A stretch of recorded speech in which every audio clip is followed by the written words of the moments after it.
Thank you. Good evening. Thank you, Elena, for these warm words, and thank you, Pani Alessia, for having me here. It's a great honor to share my thoughts on this topic.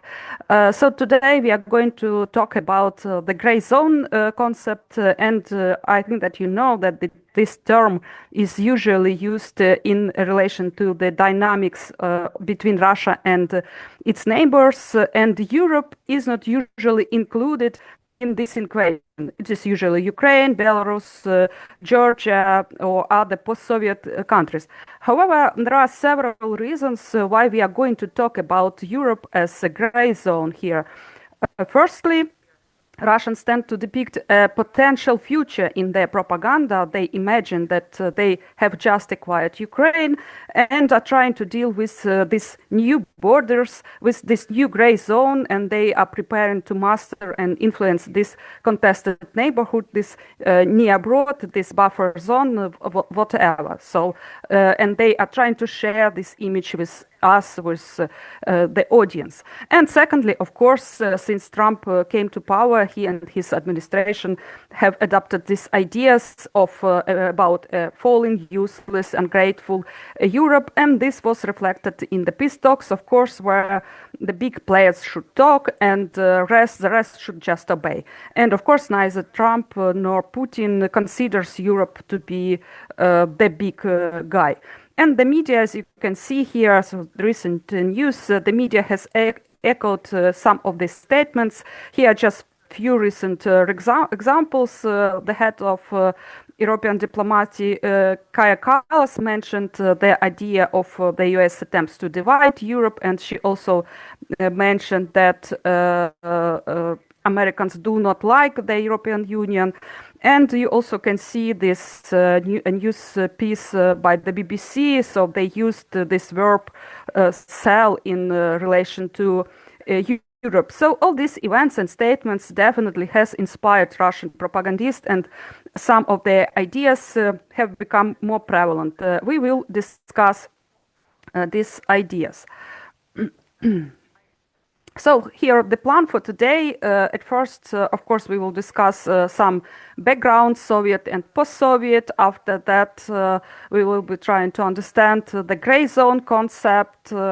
I will show you some Russian imperial narratives in Europe about Lithuania and about Poland. And after that, we will dive in analyzing Russian propaganda during 2025. So at first, we will discuss the image of Europe, and after that, these Russian ideas about new security infrastructure and new world order. And of course, at the end, I'd like to also discuss this question: how should we counter attack?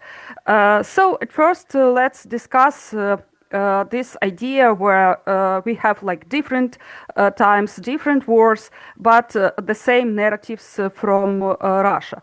And I'd like to start with a movie. So I will demonstrate you just the beginning of the Soviet movie about the war. You know, Russians love these nostalgic movies, romantic movies about the Second World War, and of course we can find some interesting narratives there as well. So the name of the movie is The Spring Near the Oder. So I specially, of course, picked this movie because I just a year ago I also visited Frankfurt on Oder, and I also discussed this movie with my students.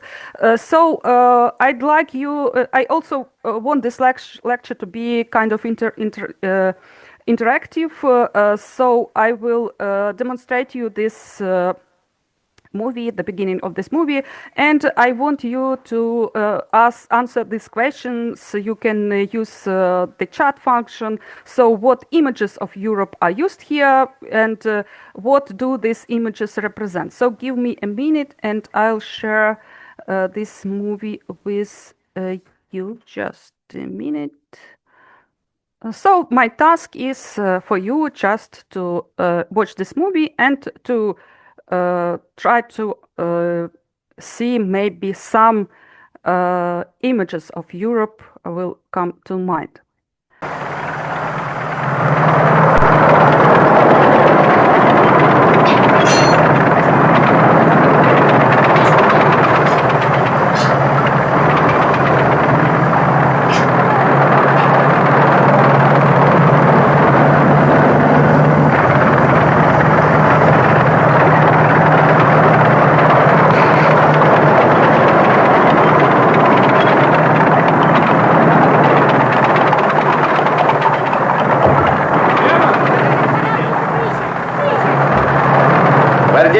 Привет, уважаемой графской семье.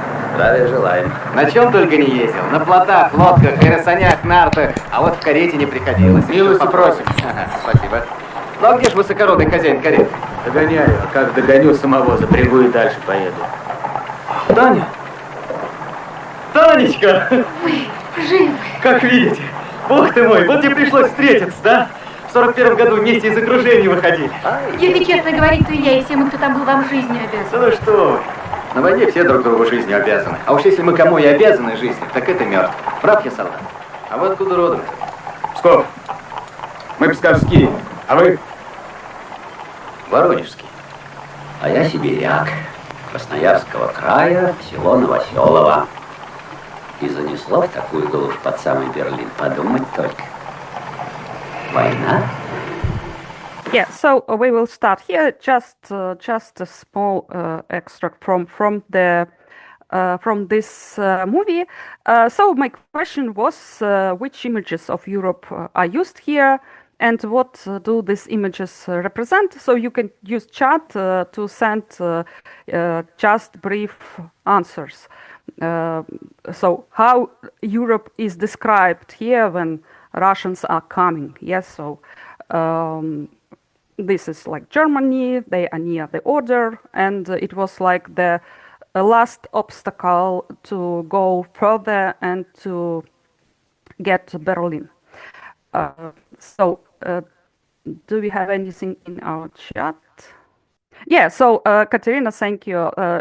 Berlin is mentioned as some kind of Russian backyard. Yeah, so and Irina also mentions the same. Yeah, what else? Yeah, Europe is shown as a battlefield. Yeah, we have some dirty roads. Yeah, and we have some aristocracy here. Yeah, we have this carriage. Yeah, so it is very important. Yeah, Russia needs to bring order from the first.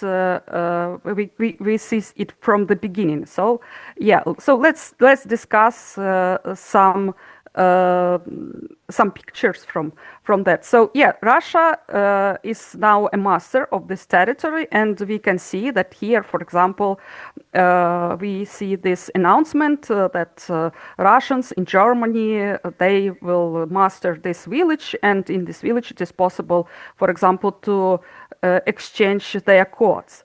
Or of course here we can see this opposition between like Russian machinery, Soviet machinery, all these tank columns, which we also saw in Ukraine in 2022, and this carriage, like the symbol of some old-fashioned and weak Europe. So powerful Russia, powerful machinery, and some weak Europe as well.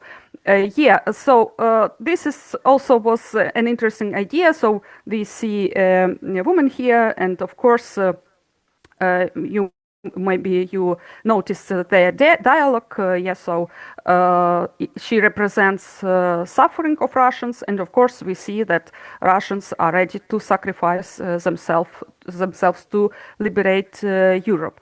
And yes, almost everyone mentioned that Europe is some remote place for great Russia. Yeah, so we know that there are numerous Russian films about and novels about liberating Europe, and so of course we can see all these narratives because, for example, previously, of course, all this was shown for us in some kind of emotional content. So we all had to be proud of heroic past. But now, of course, after the full-scale invasion, we can see all these narratives, and we can see that yeah. So this is a problem. And of course, one more idea that wasn't present in this beginning of this movie. So the idea that fascism, Nazism may revive near their new Russian borders.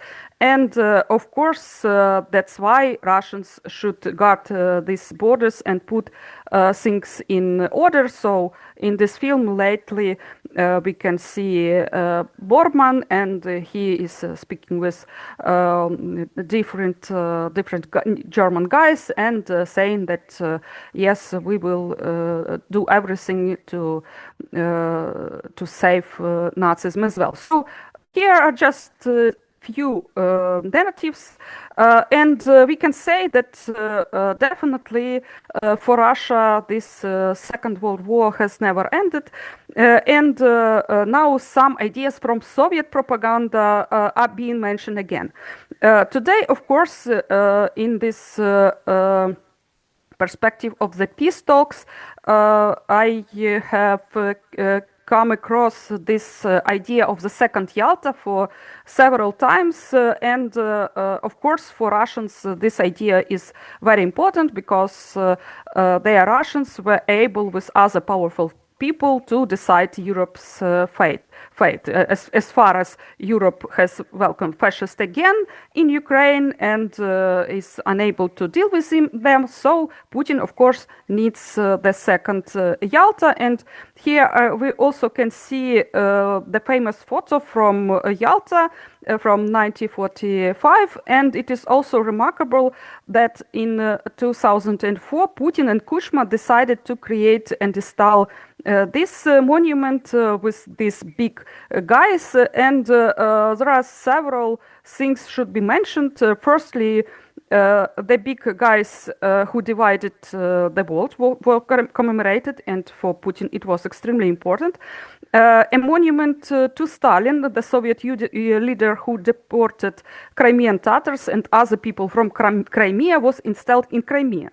Lastly, Putin is presented as a legitimate figure with the authority to make decisions regarding Ukrainian territory. And of course, new policy, Russian policy implemented by the Trump administration has popularized this second Yalta idea, and like Putin got what he wanted, again to speak with the big guy and decide the fate of Europe as well.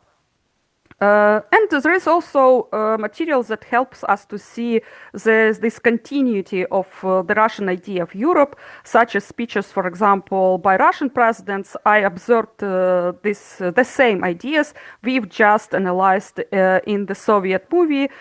For example, I analyzed the Europe's role in Putin and Medvedev speeches between 2003 2019, and as you can see, Europe was mostly passive, it was liberated, or it was just a battleground, something like that, and it was mostly passive, and only in 6 cases it was active. And of course we should also take in mind that in the early speeches, Europe was usually active, and later there were like long periods of Europe's passiveness. Now let's see some statements by Putin. So all these ideas, again, we've just mentioned. So the enlightened Europe, like this carriage we've just seen, didn't notice a threat right away. So European countries were the powerful countries, but again, they were defeated and they didn't pay attention to Nazism. And we can see also that the rhetoric, Putin's rhetoric, has become more aggressive before and after full-scale invasion, which is understandable. And in 2021, it was crucial for Putin to emphasize that monstrous Nazism and predatory powers had emerged in the head of Europe once again. To sum up this topic, the years 1945 and 2022 were different times, but the messages, the narratives used were almost identical. Why is that? Because the concept of the gray zone is applicable to Europe again. And furthermore, there are some similarities between this concept and Russian imperial intentions. But what is the gray zone? I think you've heard about this Russian philosopher Dmitry Dugin, who came up with this idea of the eternal war between Atlantic sea powers and Eurasian continental land powers, which are represented by the USA and the UK and Western Europe and Russia and China, of course. And there are some countries in between. And for Russia to feel safe, it needs this gray zone between these two powers. According to the Russian presidents, there are like two Europes, and experience and pragmatic Europe of old member states, and the inexperienced and emotional Europe of ex-Soviet states. Or we also can say that usually in recent speeches, Europe usually is constructed by Russians as a kind of hierarchy with major countries and secondary ones. And these secondary countries are sometimes referred as Europe backyard. For example, these Baltic states. So we can say that yes, Russian political leaders are convinced that the West is interfering in Russia's sphere of influence, and this interference is, of course, the root cause of the conflict in Ukraine. Thus, Russia have to fight back. So, what usually Russians do in order to construct all this narrative of the great zone? So, the first idea is to divide the territory. And we can see here that there is this division between two Europes, and Kaja Kallas also mentioned that the US tries to divide Europe. And here in these examples, we also can see that there are like two Europes. So first idea is, of course, to divide. And Russia did exactly the same with Ukraine during 2004 Yushchenko-Yanukovych election, when they felt that their candidate may lose, Yanukovych, I mean, they decided to divide Ukraine using this idea of the Nazism and people of the first quality, second quality, and so on and so forth. So here we can see just the same mechanism of division, which is extremely important for Russian propaganda. And after the division, what do you need to do after the division? Of course, you should create some narratives, and for Ukraine, usually they use this idea of some wild territories or problematic territory. In Ukrainian example case, we even have this term of wild fields according to Russian sources. So please, if we have historians here, pay the attention. So in the 16th century, in Ukraine, there were territories between such rivers as the Don, the Upper Oka, left banks of the Dnipro and the Desna rivers, Azov and Black Sea, so mostly eastern Ukraine. Yeah, and it was like Russians mention some kind of wild fields, and we can see here the description. So this territory was completely lawless. It was deserted, like green desert everywhere. It was, of course, some barbaric raids. They were committed by the Cossacks. And of course, these raids represented a great danger for Russians. That's why they decided to restore order on their southern border. And we can see that with the appearances of this construction, Russia's slow but sure mastering of the territory of wild fields begins. Of course, historians are crying here because it was vice versa.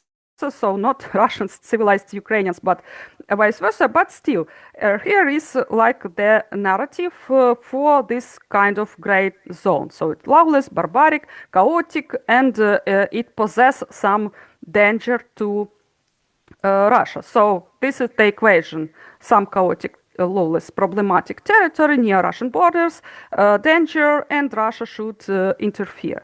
So now let's take a look at modern Russian narratives, not about Ukraine, but about the EU member states. For example, in 2025, this monograph, History of Lithuania, was published, and you can see that the preface was written by the Minister of Foreign Affairs, Sergei Lavrov.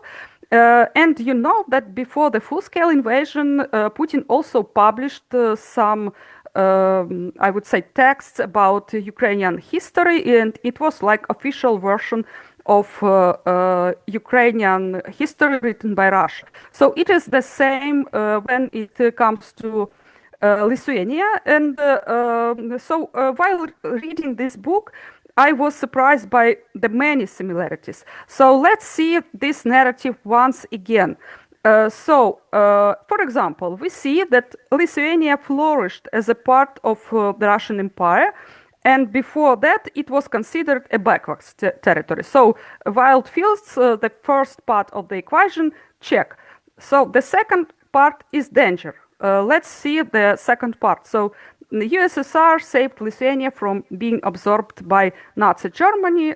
So of course we have this danger of Nazism, and the USSR should deal with it somehow. And we also know, for example, that Lithuania has this short period of independence between the Second World War. And the last quote is about Lithuania being created by Yeltsin or by Gorbachev. It is the same like Ukraine was created by Lenin. So this is Lithuania. And now I also want you to read this Russian colonial narrative about Poland. And I also want to ask you, can you see all these similarities of this equation when we have some wild field, problematic backwards territory, then this idea to civilize this territory, and after that the idea of danger somewhere in this territory, and of course the idea of saving this territory from this problem. So I will give you just several minutes just to read this text, and after that we will be able to discuss it.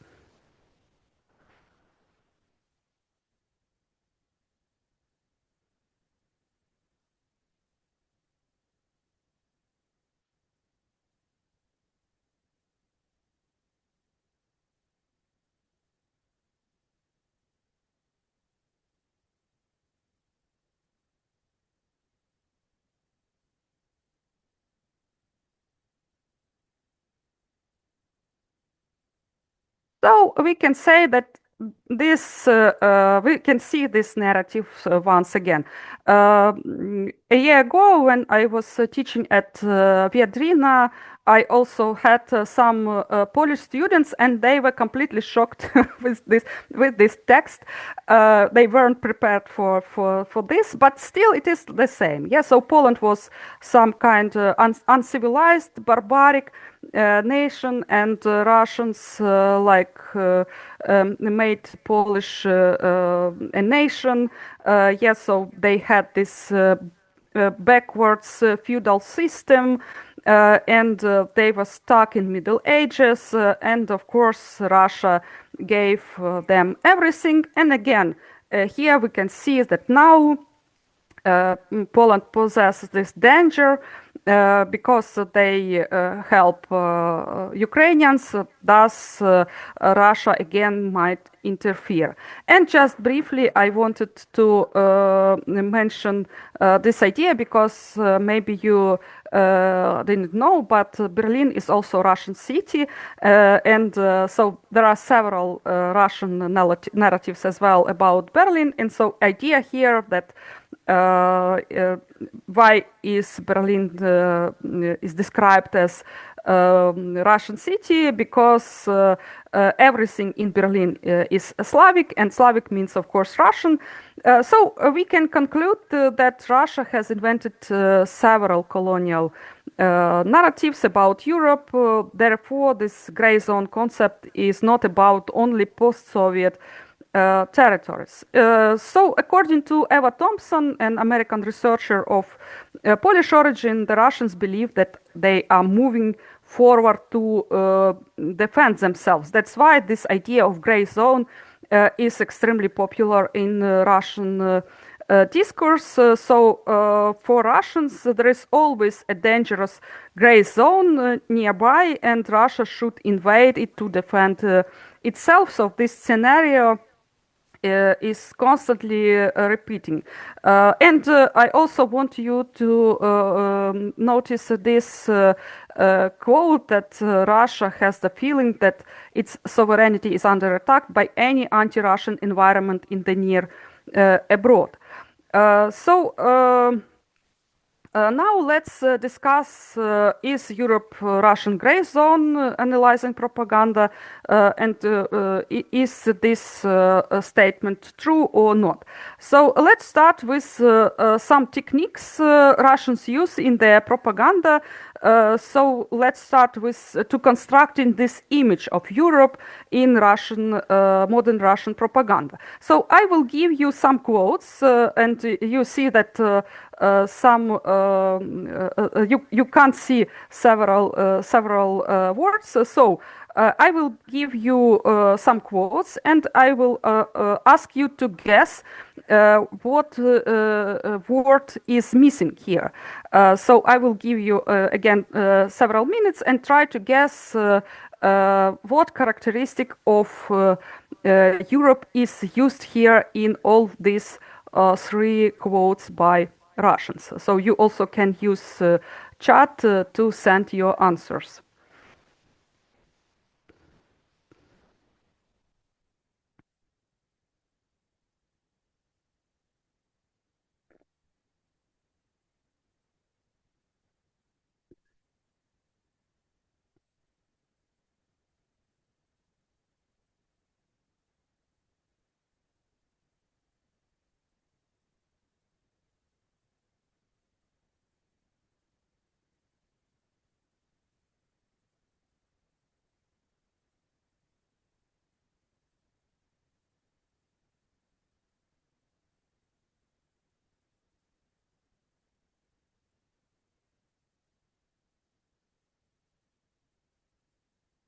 So as far as they mostly speak about money, about sanctions, it is something about harming, yeah, destructive, dangerous.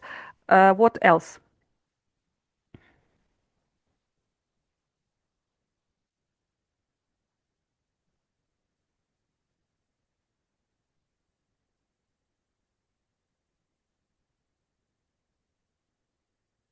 Yeah, catastrophic, weak, fatal.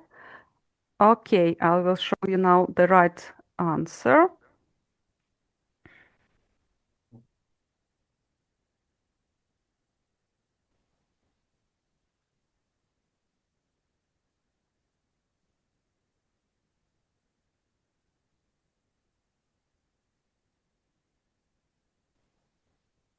So, as we can see, Europe is being suicidal.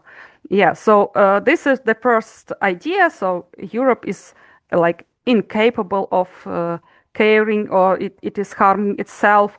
And we can see this, yeah, this idea is mostly used when Russians comment on the EU sanctions. The idea is that the Russians should do something to help. They should do something to interfere and to help to save Europe from this from itself. Yeah. So the second task is the same. So we have one word here which is hidden, and I also will ask you to guess the word.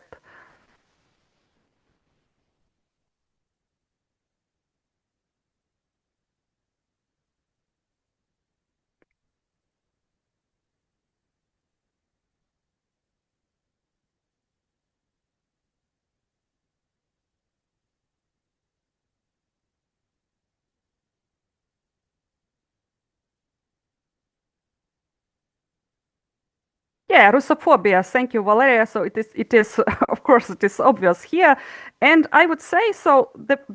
This example is nothing new, because we've heard about this for a long time. But so this idea is relatively new in Russian propaganda, and this idea just has recently been promoted. And I would say it could be used by Russians to justify some form of activity, maybe some hybrid threats or something like that. And here we also, for example, can see this idea of West having no civilization, and decay in Europe, and degrading Europe. And again, it is nothing new. And I also find for you this mention, so I even come across this term wild Europe, and I saw only one mention, but I decided also to share this example because it is also like some kind of wild field we've mentioned previously. One more idea, a new idea. So this idea of Russophobia is relatively new, of course, in Europe, and Russians mentioned it in constantly. The second new idea is about Ukrainian terrorism. So previously it was mostly about Ukrainian Nazism, but now it is mostly about terrorism. So we can see that Russians use this idea because they creating a false correlation between Europe supplying weapons to Ukraine and the rise of terrorism worldwide. And here we can see, for example, British instructors who prepared Ukrainian armed forces. We see that detained women who were accused on terrorism, they were going to visit Europe. Of course, Paris supports neo-Nazism, but still now it is mostly about Ukrainian terrorism, not Nazism. And if we consider collocations, for example, in Russian propaganda about with words terror or terrorism, we'll see that Ukraine and Kyiv are the most frequent. So Ukraine is like a leading terrorist threat in the world. And of course, we know that Russians use these direct insults. I just sent you these numerous examples. And with this idea, why are they using these direct assaults? Because with the Kremlin's logic, insulting someone makes you powerful and in control. That's why we see all these insults. So what image can we construct with all these characteristics? So Europe is suicidal, Europe is wild, uncivilized, and it supports terrorism. So I would say that Europe is this new wild field of Russia. And of course, now when we have this portrait of Europe, we can also discuss some techniques Russians use to construct this image of Europe being a great zone. For example, in Russian propaganda, this idea of new security infrastructure have been very popular. They used it after the full-scale invasion, and in 2025 it again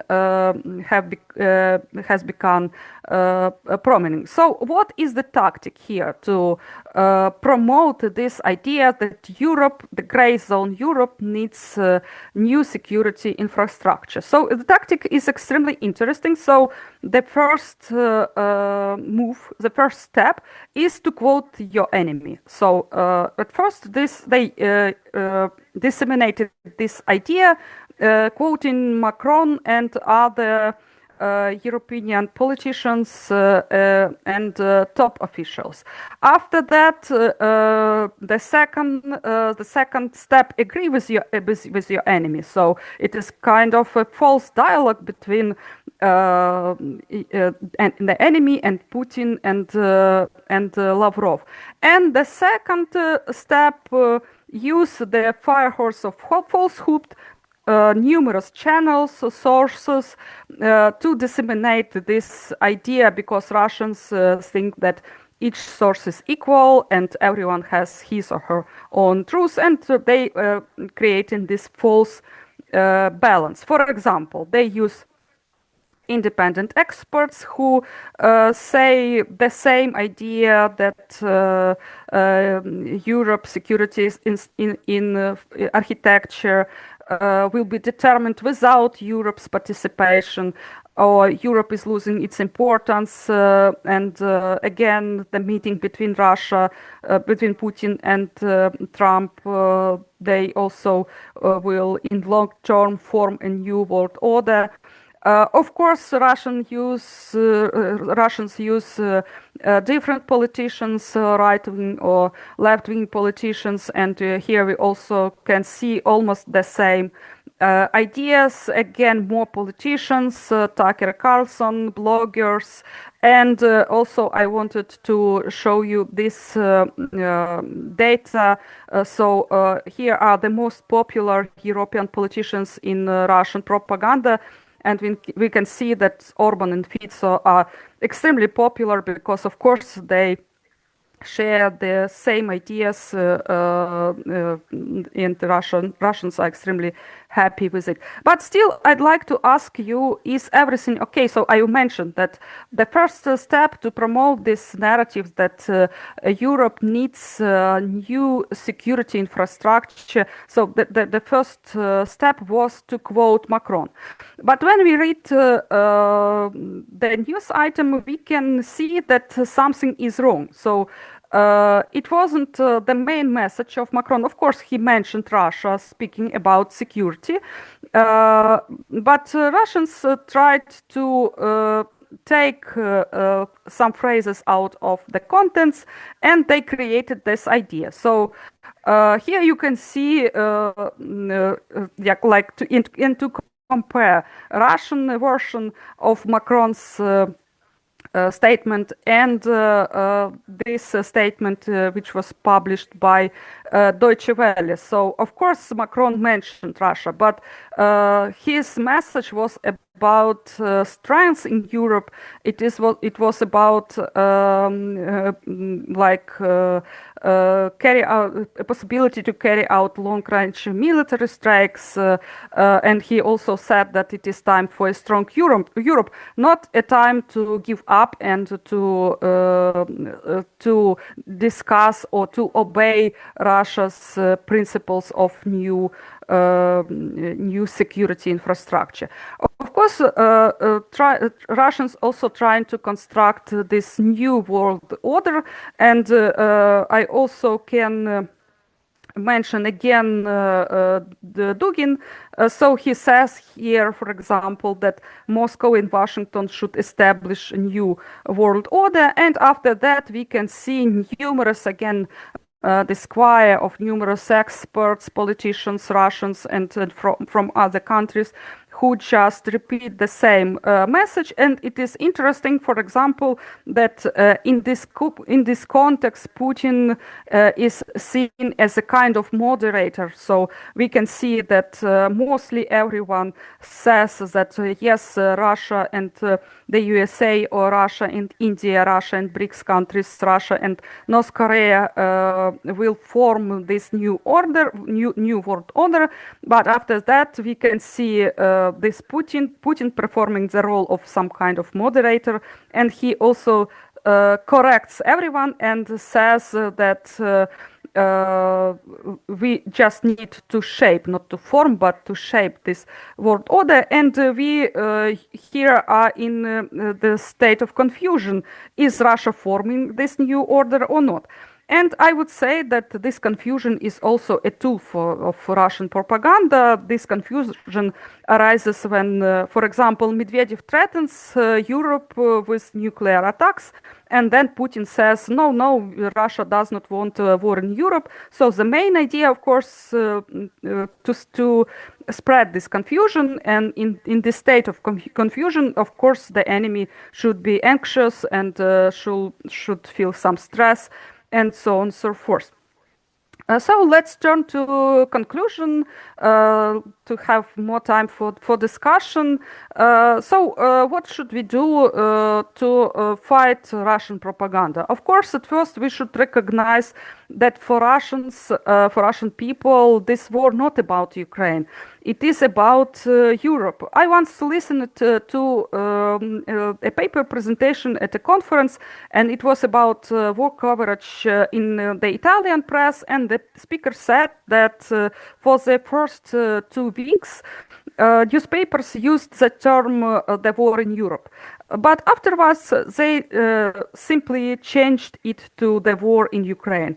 And here, in these examples of German press, I just, before the lecture, decided to check what definitions German journalists use for this. So it is about Krieg gegen die Ukraine, or Die Welt, for example, has also a Russian version, and also they use this term not Russian-Ukraine war, but just war in Ukraine. So, but for Russia, it has never been about Ukraine. Ukraine for Russia, it's a kind of local issue, regional conflict. So I'd like, of course, Europeans to understand this, not for Ukraine, but for themselves, because Russians want to conquer Europe, and it, of course, should matter. So let's ask ourselves, for example, what Russians mean when they talk about the root causes of the conflict. Here we can see Nebenzia's statement. So for him, the root causes of the conflict can be found in Europe. And according to him, it was Europe and the United States that created these causes of the conflict, and they caused the war. So at first, these causes should be solved in Europe, and this is their main idea. Again, we see here this anti-Russian political and military configurations. So some danger to Russia near Russian borders. And of course, we shouldn't forget this idea that this threat exists, and this fact that Russia cannot tolerate this anti-Russian sentiment near its borders. That's the explanation. So how can we counterattack again this question? So we should ask ourselves, why do Russians constantly and fiercely attack Starmer, Macron, Merz, Kallas, Stab, von der Leyen? Why they attack all the symbols, all the demonstrations of the unity between Europe and Ukraine, or strengthen the European defense system? Here's the answer. So the author Janusz Bugajski, he mentioned this interesting idea that Russian Federation suffers from constant anxiety and about its survival, and that's why it chooses to attack. So aggressiveness and the image of extremely powerful nuclear superpower and so on and so forth just mask weaknesses, Russian weaknesses. And lastly, of course, we should consider the main tactics of Russian propaganda. So the first tactics, we've mentioned it several times today. So they try to flood our info space with falsehoods and create this impression that everyone thinks the same way. So this tactics is called bandwagon it is, of course, important to resist this. We must also regulate our infospace to exclude these toxic voices. And in my view, these tactics of flooding the information space with these numerous false items and crazy ideas, I would say, can be compared with Russian tactic on the front lines. We know that Russians use large numbers of troops and in order to gain control on even small parts of Ukrainian territory. And the same applies to Russian propaganda. They mostly use low quality messages in enormous numbers, and this should not mislead us. And I also wanted to say that Russian information attacks go hand in hand with military or hybrid operations. So the Russians want to exploit the fear of their victims. Therefore, it's important to stay calm on an emotional level. And lastly, the Russians are also trying to hack the truth, values, objectivity, and critical thinking. But we should understand that they cannot win without truth in the space where truth, objectivity, values, and critical thinking matter. They can win only in the gray zone where not everything is so clear cut. Therefore, it is important not become to a part of this gray area, gray zone. First of all, mentally, of course, and I think that lastly, we should all bear in mind the idea of Europe. For Ukraine, it was so great and desirable that it was fighting and dying for. And I think we all have this small idea of Europe inside us, and we just should remember about it and believe in ourselves. Thank you so much for the attention.